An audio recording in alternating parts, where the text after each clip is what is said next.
அரண்மனை படம் உங்கள பல பேர் பார்த்திருப்பீங்க. அந்த படத்துல வர மாதிரி நம்ம ரத்தத்தை உறைய வைக்கிற மாதிரியான ஒரு சம்பவம் தமிழ்நாட்டுல நடந்துச்சுன்னு சொன்னா உங்களால நம்ப முடியுமா? பண வெறி பிடிச்ச பண திமிர் பிடிச்ச ஒரு குடும்பம் தங்களோட பூர்வீக சொத்தான அரண்மனையை விற்கணும்னு முடிவு பண்றாங்க. அதுக்காக அந்த மொத்த குடும்பமும் கிளம்பி அவங்களோட சொந்த ஊருக்கு போறாங்க.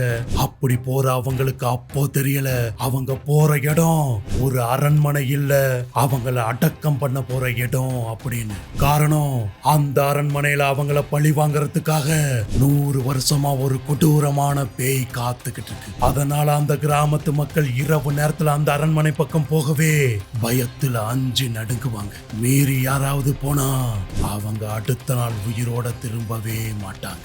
அப்பேற்பட்ட அந்த அரண்மனைக்கு தான் இந்த மொத்த குடும்பமும் கிளம்பி போகுது. அப்படி அவங்க அங்க போய் சேர்ந்ததுமே அந்த அரண்மனையோட காவலாளி அந்த குடும்பத்தை பயங்கரமா எச்சரிக்கிறாரு. தயவு செஞ்சு இந்த அரண்மனையை இடிக்கணும்னோ இல்ல விற்கணும்னோ கனவுல கூட யோசிக்காதீங்க. மீறி யோசிச்சா உங்க மொத்த குடும்பத்தையும் அந்த பேய் பழி வாங்கிடும் அப்படின்னு அவர் எச்சரிக்கிறாரு. ஆனா அந்த எச்சரிக்கையும் மீறி அந்த மொத்த குடும்பமும் அந்த அரண்மனைக்குள்ள போகுது. அப்படி போன அவங்க அந்த அரண்மனையை வித்தாங்களா இல்லையா? 100 வருஷமா அவங்கள பழி வாங்கறதுக்காக காத்துக்கிட்டு இருக்க அந்த பேய் கிட்ட இருந்து அந்த மொத்த குடும்பமும் தப்பிச்சு வெளியே வந்துச்சா இல்ல அந்த கொடூரமான பேய்க்கு இரையாச்சா? எல்லாத்துக்கும் மேல எதனால அந்த ஆத்மா 100 வருஷமா அங்க காத்திருக்கு? அப்படி 100 வருஷத்துக்கு முன்னாடி நடந்த அந்த கொடூரமான சம்பவம் தான் என்ன? அது சம்பவமா இல்ல சாபமா? இப்படிப்பட்ட சுவாரஸ்யமான வினாக்களுக்கான விடையை தெரிஞ்சுக்க முழு கதையும் கேளுங்க. முழு கதைக்கு போறதுக்கு முன்னாடி நீங்க நம்ம சேனலை சப்ஸ்கிரைப் பண்ணலனா சப்ஸ்கிரைப் பண்ணிட்டு இந்த கதையை கேளுங்க. Welcome to horror night Tamil. இங்கு பயம் பரிசளிக்கப்படும். தமிழ்நாட்டில் இருக்க ஒரு அழகான கிராமம். அந்த கிராமத்தோட எல்லையில தான் இந்த 100 வருஷம் பழமையான கம்பீரமான அரண்மனை அமைஞ்சிருக்கு. அப்பேற்பட்ட அந்த அரண்மனையோட சொந்தக்காரங்க இதை வித்தா நமக்கு பணம் அதிகமா கிடைக்கும்ல அப்படிங்கிற பணத்தாசையில அந்த அரண்மனையை விற்கணும்னு முடிவு பண்றாங்க. அதனால அந்த மொத்த குடும்பமும் சென்னையில இருந்து கிளம்பி அந்த அரண்மனை இருக்க பூர்வீக ஊருக்கு கார்ல பயணம் பண்றாங்க. அன்னைக்கு காலையில 8 மணி. மொத்த கிராமமும் வழக்கமான வேலையை பார்த்துக்கிட்டு அமைதியா இருக்கு. அப்பேற்பட்ட அந்த அமைதியான கிராமத்துக்குள்ள புழுதிய கிளப்பிக்கிட்டு 4-5 கார்கள் வேகமா ஊருக்குள்ள வருது. அதை பார்த்து மொத்த கிராமமும் ஆச்சரியப்படுது. யாராது இவ்வளவு வேகமா நம்ம ஊருக்குள்ள வருது அப்படின்னு அந்த மொத்த கிராமமும் ஆச்சரியமா பாக்குறாங்க. இப்போ அந்த கார்கள் எல்லாம் அந்த அரண்மனை முன்னாடி போய் நிக்குது. குமார், அவனோட தங்கச்சி பிரியா, அவங்களோட பணவெறி பிடிச்ச மாமா, சித்தி அப்படின்னு மொத்த குடும்பமும் அந்த கார்ல இருந்து கீழே இறங்குறாங்க. இப்போ அந்த அரண்மனையை குமாரோட மாமா பார்த்து, டேய், இந்த குப்பையிலேயே அத்தனை வருஷம் நம்ம தாத்தா வாழ்ந்தாரு, இதையாடா நம்மளோட பூர்வீக சொத்துன்னு சொல்லிக்கிட்டு இருந்தாங்க. பரவாயில்ல, இந்த அரண்மனை பார்க்க பெருசாதான் இருக்கு. இதை இடிச்சோம்னா இதுக்குள்ள இருக்க ஜன்னலு, கதவு, தேக்கு அப்படின்னு அதையெல்லாம் வித்தாலே பல கோடி தேரும். இல்லனா இதை எவன்ட்டையாவது வித்தோம்னாலும் நம்மளுக்கு பல கோடி தேரும். பூர்வீக சொத்து நமக்கு தேவை பணம் தானடா. இதை முதல்ல இடிக்கிறோம் இல்ல இவங்கிட்டையாவது விக்கிறோம் அப்படின்னு பணத்தை பத்தி மட்டுமே பேசிக்கிட்டு இருக்கான் அந்த பண வெறி பிடிச்ச குமாரோட மாமா. அந்த மொத்த குடும்பமும் வந்து இறங்குறத பார்த்தா அந்த அரண்மனையோட காவலாளி அங்கிருந்து வேகமா ஓடி வரான். ஐயா, ரொம்ப சந்தோஷங்க ஐயா, ரொம்ப சந்தோஷம். ரொம்ப வருஷத்துக்கு அப்புறம் இந்த கிராமத்துக்குள்ள வந்திருக்கீங்க. உங்களெல்லாம் பார்க்கும்போது என் மனசுக்கு ரொம்ப சந்தோஷமா இருக்குங்க ஐயா அப்படின்னு சொல்லிக்கிட்டு இருக்கும் போது அவனோட முகம் பதட்டமா மாற ஆரம்பிக்குது. ஐயா, நீங்க வந்ததுல எனக்கு சந்தோஷம்தான். ஆனா எக்காரணத்தை கொண்டு இந்த அரண்மனைக்குள்ள மட்டும் போயிடணும்னு நினைச்சிடாதீங்க அப்படின்னு அவங்கள பார்த்து பயங்கரமா எச்சரிக்க ஆரம்பிக்கிறான். இந்த அரண்மனையை விற்கணும்னோ இல்ல இடிக்கணும்னோ கனவுல கூட நினைச்சு பாத்துறாதீங்க. அது மட்டும் இல்லாம இந்த அரண்மனையோட வடக்கு பக்கமா ஒரு ரூம் இருக்கு. அந்த ரூமை நீங்க தொடணும்னு நினைச்சாலோ இல்ல அந்த ரூம்குள்ள போனாலோ உங்க மொத்த குடும்பத்தையும் யாராலையும் காப்பாற்ற முடியாது. ஏன்னா அந்த ரூமுக்குள்ளதான் 100 வருஷமா உங்க குடும்பத்தை கருவறுக்கிறதுக்காக ஒரு கொடூரமான பேய் காத்திருக்கு. அந்த பேய் சாதாரண பேய் இல்லை. அந்த கடவுள் சக்தியாலேயோ மாந்திரிக சக்தியாலேயோ அந்த ஆத்மாவை அடக்கவே முடியாது. அப்பேற்பட்ட சக்தி வாய்ந்த பேய். அந்த பேய் உங்க குடும்பத்தை கருவறுக்கிறதுக்காக மட்டும்தான் அந்த ரூமுக்குள்ள காத்திருக்கு. நீங்க உள்ள போய் அந்த ரூமை தொட்டா உங்க குடும்பத்தை அந்த கடவுளால கூட காப்பாற்ற முடியாது அப்படின்னு அந்த காவலாளி எச்சரிக்கிறான். டேய், என்னடா பயமுறுத்துறியா? பேய் பிசாசுன்னு எங்களை பயமுறுத்த பாக்குறியா? ஓ, இந்த அரண்மனையை இடிச்சுட்டா உனக்கு வேலை போயிருன்னு பயப்படுறியா? அதனால பணத்துக்காக உள்ளுக்குள்ள பேய் இருக்கு பிசாசு இருக்குன்னு கட்டுக்கதை சொல்லிக்கிட்டு சுத்துறியா? பணம் தரடா வேணும் அப்படின்னு குமார் அவன் பையில இருந்து 10,000 ரூபாய் எடுத்து அந்த காவலாளியோட முகத்துல வீசுறான். இல்லங்கய்யா, நான் பணத்துக்காக சொல்லல, உங்க குடும்பத்தை காப்பாத்தணும்னு தான் சொல்றேன். ஏன்னா அந்த ஆத்மா அவ்வளவு உக்கரமா உங்களுக்காக காத்திருக்கு. உள்ளுக்குள்ள போனா உங்களை கண்டிப்பா யாராலையும் காப்பாற்ற முடியாது அப்படின்னு மறுபடியும் அந்த காவலாளி எச்சரிக்கிறான்.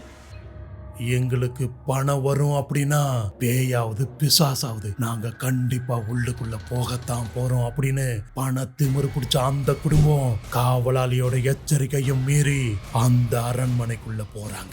அப்படி போற அவங்களுக்கு அப்ப தெரியல, அவங்க கால் எடுத்து வச்சது அரண்மனைக்குள்ள இல்ல, அவங்க குடும்பத்தை கருவறுக்க காத்திருக்க கொடூரமான ஆத்மாவோட கோட்டைக்குள்ள அப்படின்னு. இப்போ அந்த மொத்த குடும்பமும் அரண்மனைக்குள்ள கால் எடுத்து வைக்கிறாங்க. அப்படி அவங்க கால் எடுத்து வச்ச அடுத்த நொடியே அவங்களோட முகத்துல பயங்கர குளிர்ச்சியான காத்து அடிக்க ஆரம்பிக்குது. அது மட்டும் இல்லாம அவங்க உள்ளுக்குள்ள போக போக அந்த அரண்மனையில இருந்து அழுகி போன வாடை, ரத்த வாடை இதெல்லாம் அடிக்க ஆரம்பிக்குது. ஆனாலும் பணத்தாசையில இருந்த அந்த மொத்த குடும்பமும் இது எதையுமே பொருட்படுத்தாம அந்த அரண்மனைக்குள்ள போறாங்க. இப்போ இரவு சரியா 10 மணி. மொத்த குடும்பமும் சாப்பிட்டு முடிச்சிட்டு தூங்க போறாங்க. ஆனா குமாரோட மாமாவுக்கு மட்டும் தூக்கமே வரல. காரணம், அந்த காவலாளி சொன்ன வடக்கு திசையில இருக்க அந்த ரூம். உண்மையாவே அங்க பேய்தான் இருக்கா இல்ல ஏதாவது புதைகள் இருக்கா? ஒருவேளை புதைகள் இருக்குமோ? தங்கம், வைரம், வைடூரியம் இதெல்லாம் அதுக்குள்ள இருந்தா? ஆமா, அதுதான் இருக்கும். அதனாலதான் அந்த காவலாளி அங்க யாரும் போக கூடாதுன்னு பேய் இருக்கு, உங்க குடும்பத்துக்கு ஆபத்து அப்படின்னு கட்டுக்கதைய சொல்லியிருக்கான். அந்த நகையை நம்ம மட்டும் எடுத்துக்கிட்டா, இவங்க யாருக்குமே சொல்லாம நம்ம மட்டும் எடுத்துக்கிட்டா, நம்ம மட்டும் எடுத்துக்குவோம். அவங்களாம் தூங்கின பிறகு அங்க போய் நம்ம மட்டும் எடுத்துக்குவோம் அப்படின்னு அந்த ரூமுக்கு போறதுக்காக குமாரோட மாமா பிளான் பண்றான். இப்போ நடுராத்திரி 1 மணி. கையில ஒரு இரும்பு ராடை எடுத்துக்கிட்டு அவன் நடந்து போறது யாருக்கும் கேட்க கூடாது அப்படின்னு பதுங்கி பதுங்கி அந்த ரூமுக்கு நடந்து போறான். இப்போ அந்த ரூமை போய் சேர்ந்ததுமே பூட்டை உடைக்கிற சத்தம் யாருக்கும் கேட்க கூடாது அப்படின்னு ஈர துணி அது மேல சுத்தி இரும்பு ராடால அந்த பூட்டை உடைக்கிறான். அந்த பூட்டும் உடைஞ்சு கதவு திறக்குது. எந்த கதவை திறந்த அவங்க குடும்பத்துக்கு ஆபத்துன்னு அந்த காவலாளி சொன்னானோ அந்த ரூமோட கதவு இப்ப திறக்கப்பட்டிருக்கு. அதை திறந்தது பணத்தாசை பிடிச்ச குமாரோட மாமா. அந்த ரூமோட கதவை திறந்து அவன் உள்ள போறான். உள்ளுக்குள்ள பயங்கரமான இருட்டு. அது மட்டும் இல்லாம மூச்சு விட முடியாத அளவுக்கு அழுகி போன வாடையும் அடிக்க ஆரம்பிக்குது. இப்போ அவன் கொண்டு வந்த டார்ச் லைட் அடிச்சு சுத்தி முத்தி பாக்குறான். அப்படி பார்த்து அவன் அதிர்ச்சியில உருகுலைஞ்சு போறான். ஏன்னா அங்க தங்கமோ புதையலோ எதுவுமே இல்லை. அதுக்கு பதிலா மந்திர கோடுகளும் அதை சுத்தி மனுஷனோட எலும்பு கூட இருந்துச்சு. அதை பார்த்து அவன் பயத்துல உருகுலைஞ்சு போறான். ஐயோ, இங்க ஏதோ தப்பா இருக்கு, அவன் சொன்ன மாதிரி இங்க பேய் தான் இருக்கு அப்படின்னு நினைச்சுக்கிட்டு அவன் அந்த ரூமை விட்டு ஓட பாக்குறான். அப்படி ஓடும்போது திடீர்னு அந்த ரூமோட கதவு தன்னால சாத்துது. இப்போ மயான அமைதி. அந்த மொத்த ரூம்லையும் கொஞ்சம் கூட சத்தமே கேட்கல. அப்படிப்பட்ட அந்த நேரத்துல ஒரு பெண்ணோட அழுகுரல் அவனோட காதுக்கு கேட்க ஆரம்பிக்குது. அந்த அழுக சத்தத்தை கேட்டதும் டார்ச் லைட்டை திருப்பி பார்க்கறான். திருப்பி பார்த்த அவன் பயத்துல நடுநடுங்கி போறான். ஏன்னா அங்க மூளையில ஒரு கொடூரமான உருவம் உட்காந்து அழுதுகிட்டு இருக்கு. அந்த உருவம் பார்க்க சாதாரணமா இல்ல, உடம்பெல்லாம் எரிஞ்சு போய் செதஞ்சு போய் பார்க்கவே ரண கொடூரமா இருக்கு. அப்பேற்பட்ட அந்த உருவத்தை பார்த்து ஐயோ என்ன காப்பாத்துங்க அப்படின்னு கத்த ஆரம்பிக்கிறான். அவன் கத்துற சத்தம் வெளியே கேட்கறதுக்கு முன்னாடியே அந்த உருவம் பாஞ்சு வந்து அவனோட கழுத்தை பிடிக்குது. அப்படி அவனோட கழுத்தை பிடிச்சி துடிக்க துடிக்க கொல்ல ஆரம்பிக்குது. அப்படி கொல்லும் போதே அந்த பேயோட கண்ணுல இருந்து நெருப்பு வந்து அவனோட உடம்பை எரிச்சு சாம்பலாக்குது. அந்த சாம்பலை எடுத்துக்கிட்டு அந்த கொடூரமான உருவம் செவுத்துல மறைஞ்சி காணாம போகுது. அடுத்த நாள் காலையில மாமாவை காணன்னு எல்லாரும் அரண்மனை முழுக்க தேட ஆரம்பிக்கிறாங்க. அப்படி தேடிக்கிட்டு இருக்கும்போது திடீர்னு குமார் அங்கிருந்து வந்து அவரு காணாமலாம் போயிருக்க மாட்டாரு. இந்த அரண்மனையில இருந்து நகையை எடுத்துக்கிட்டு ஊருக்கு தான் போயிருப்பாரு. அதனால பயப்படாம எல்லாரும் போய் பொழப்ப பாருங்க அப்படின்னு சொல்றான். ஆனா அவனுக்கு ஒரு உண்மை தெரியல. அந்த மாமாவோட உயிரை துடிக்க துடிக்க கொன்னது அந்த கொடூரமான பேய் அப்படிங்கிறது. அது மட்டும் இல்லாம அந்த பேயோட ருத்ர தாண்டவம் இன்னைக்கு தான் நடக்க போகுது அப்படிங்கறதும் அவனுக்கு அப்போ தெரியல. இப்போ அடுத்த நாள் இரவு சரியா 2 மணி. குமாரோட தங்கச்சியான பிரியா ஆழ்ந்த தூக்கத்துல இருக்கா. அப்படி தூங்கிட்டு இருக்கும்போது திடீர்னு அவளுக்கு தாகம் எடுக்குது. உடனே தண்ணி குடிக்கிறதுக்காக அந்த அரண்மனையில இருக்க பிரம்மாண்டமான கிச்சனுக்கு தனியா இருட்டுல நடந்து வரா.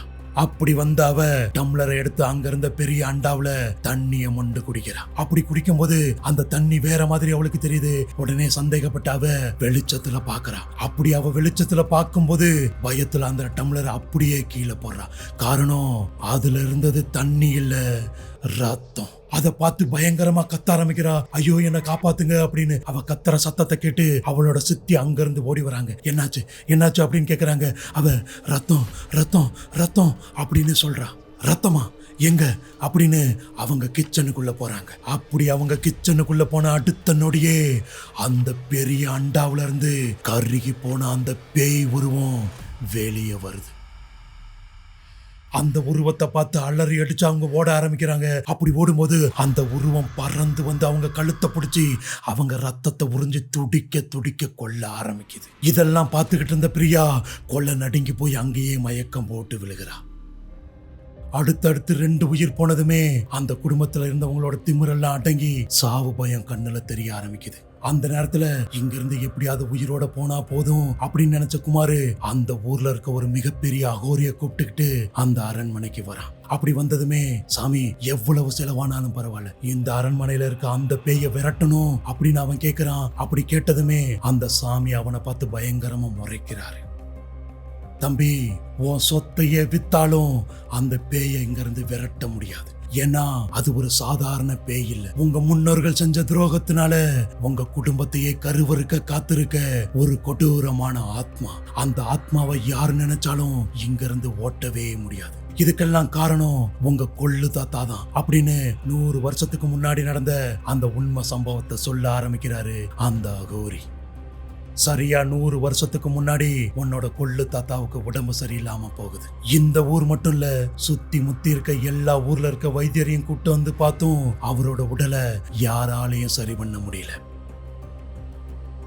அப்போதான் தூரத்துல மலை உச்சியில இருக்க அந்த பழங்குடி மக்களை பத்தி கேள்விப்பட்டோம். அந்த மக்கள் சாதாரண மக்கள் இல்ல, வனக்காட்டெரிய வணங்குற சக்தி வாய்ந்த மக்கள். அவங்களுக்கு மூலிகை சக்தியும் அதிகம், மருத்துவ சக்தியும் அதிகம். அங்கிருந்து மல்லிங்கிற ஒரு பொண்ணை உங்க தாத்தாவை சரிப்படுத்துறதுக்காக கூட்டிட்டு வந்தோம். அப்படி வந்ததுமே தெய்வ சக்தியாலையும் மூலிகை சக்தியாலையும் அந்த மல்லி உன்னோட தாத்தாவோட உசுரை காப்பாத்தினா.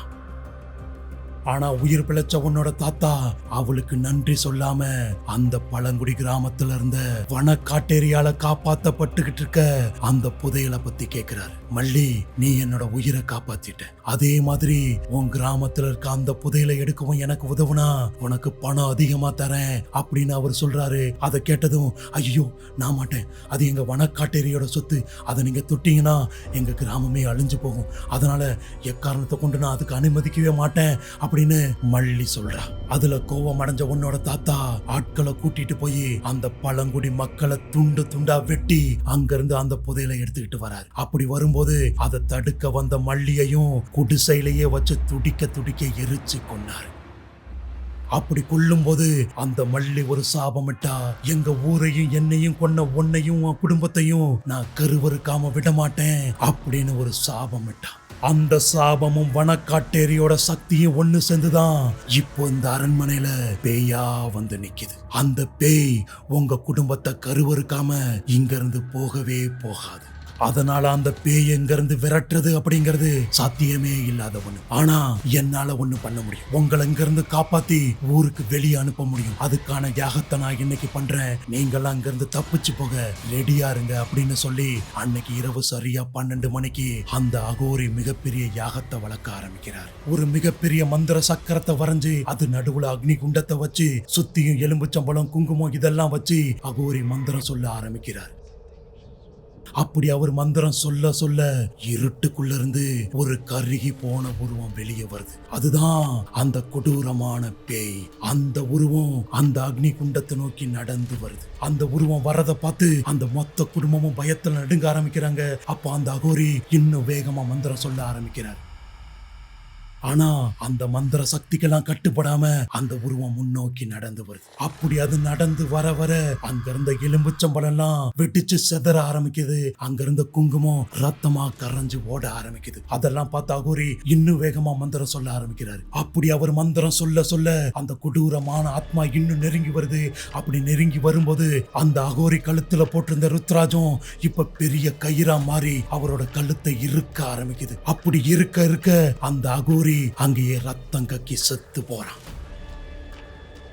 இதெல்லாம் பார்த்த அந்த குடும்பம் அங்கிருந்து தெரிச்சு ஓட ஆரம்பிக்கிறாங்க. அந்த குடும்பத்தை பழிவாங்க காத்திருந்த அந்த ஆத்மா ஓடுற ஒவ்வொருத்தரையும் பிடிச்சி துடிக்க துடிக்க கொல்ல ஆரம்பிக்குது. அது கொல்ல கொல்ல அந்த அரண்மனை முழுக்க ரத்தமா பீச்சி அடிக்குது. அதை பார்த்துக்கிட்டு இருந்த குமாரும் பிரியாவும் அங்கிருந்து தப்பிச்சு ஓடுறாங்க. பிரியா வா ஓடிடலாம், இங்க இருந்தா நம்மளும் செத்துருவோம் அப்படின்னு பிரியாவோட கையை பிடிச்சி குமார் இழுத்துக்கிட்டு வேகமா ஓடுறான். அப்படி வெளியே போன அவன் காரை ஸ்டார்ட் பண்ணி அந்த கார்ல ரொம்ப வேகமா அந்த அரண்மனையை விட்டு அந்த ஊரை விட்டு தள்ளி போறான். கொஞ்ச தூரம் தள்ளி போனதும் பிரியா இனிமேல் கவலை இல்லை, நம்ம தப்பிச்சிட்டோம் அப்படின்னு சொல்றான். ஆனா பிரியா கிட்ட இருந்து எந்த ஒரு சத்தமும் வரல. பிரியா உனக்கு என்னாச்சு அப்படின்னு பிரியாவை தட்டி பார்க்கறான். இப்ப பிரியா மெல்லமா அவளோட தலையை திருப்புனதும் குமார் பயத்துல உருகுலைஞ்சு போறான். ஏன்னா அங்க இருந்தது பிரியா இல்ல, எரிஞ்சு போன முகத்தோட இருந்த மல்லி. தப்பிச்சு போலான்னு பாக்குறியா? உன் குடும்பத்தையே கருவறுக்கதான் 100 வருஷமா காத்திருந்தேன். இப்ப நீ தப்பிச்சு போன உன்னை விட்டுருவனா அப்படின்னு அவனோட கழுத்தை பிடிக்கிறா. அதுல நிலத்தடுமாறின அந்த கார் பள்ளத்துல விழுந்து ஆக்சிடென்ட் ஆகுது. அப்படி ஆக்சிடென்ட் ஆனதுமே அந்த மொத்த காரும் கொழுந்து விட்டு எரிய ஆரம்பிக்குது. இப்போ அடுத்த நாள் காலையில அந்த அரண்மனையோட சிம்மாசனத்துல அந்த மல்லியோட பேய் கம்பீரமா உக்காந்துருக்கு. அதோட காலடியில அந்த மொத்த குடும்பத்துல இருந்தவங்களோட உடலும் இறந்து போய் கிடக்கு. அதெல்லாம் பார்த்து அந்த மல்லி பேய் வாய் விட்டு அகோரமா சிரிக்க ஆரம்பிக்குது. அப்படி சிரிக்க சிரிக்க அந்த மொத்த குடும்பத்தோட உடலும் மல்லி எப்படி எரிஞ்சு சாம்பலானாலோ அதே மாதிரி அவங்களோட உடல் எரிஞ்சு சாம்பலா போகுது. அதெல்லாம் பார்த்த மல்லி பேய் அகோரமா சிரிச்சு அங்கிருந்து காத்துல மறைஞ்சு காணாம போகுது. இந்த முழு கதையும் கேட்ட பிறகு அந்த மல்லி பேய் செஞ்சது சரியா தப்பா அப்படிங்கிற உங்களோட கருத்தை கமெண்ட்ல சொல்லுங்க. மேலும் இதே மாதிரியான சுவாரஸ்யமான பேய் கதைகள் கேட்க என்னோட சேனலை சப்ஸ்கிரைப் பண்ணிக்கோங்க. மீண்டும் உங்களை அடுத்த கதையில சந்திக்கிறேன். நன்றி, வணக்கம்.